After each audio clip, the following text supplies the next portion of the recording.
great presentation. Thanks. I'm going to pump the tires for CJ too, because we had a consultation back in the spring, and that was great too. For a business like mine, so context, I'm a marketer for a company where we have multiple business divisions, multiple tools and things like that.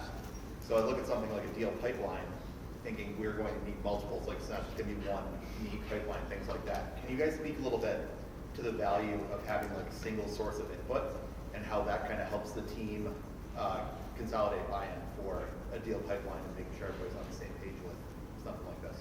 Yeah, so in terms of, I want to take the buy-in part first. So if you route like attribution reporting in your deal pipeline, that suddenly makes the deal pipeline way more valuable to marketers, right? So if the reports that you show that says like, hey, how many MQLs did we generate? How many of them closed, total revenue? If that's pulling from the deal pipeline, well then, you know, the marketing team is sure as shit going to make sure that the deal pipeline is going to have those reporting metrics.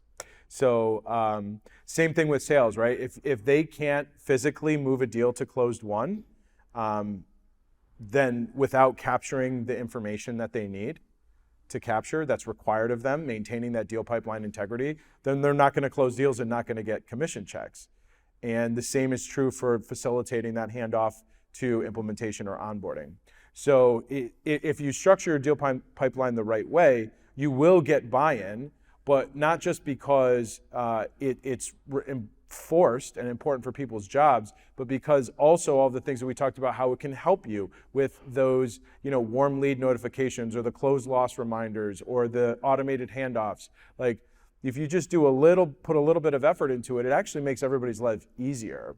And so that's really where the buy-in comes in. The first part of your question was on like one or multiple deal pipelines. Our world is already far too complex. So if you could do one pipeline or the fewest amount of pipelines possible, do it. That said, there are scenarios where you need multiple or where you need to consolidate multiple into one. You know, I've had a couple of clients in the same exact industry. One of them wants one pipeline for all deals. One of them wants to break out net new in one pipeline and current client upsells in another, right? So it really does come down to preference. Ultimately, it's only as good as how well you use it.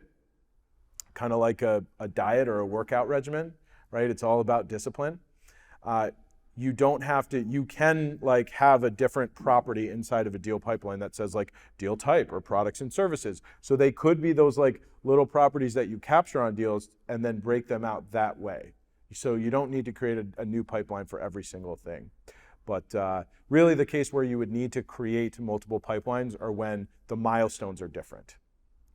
When it's a completely different sales process that has different steps, different milestones, that's really when it needs a new pipeline.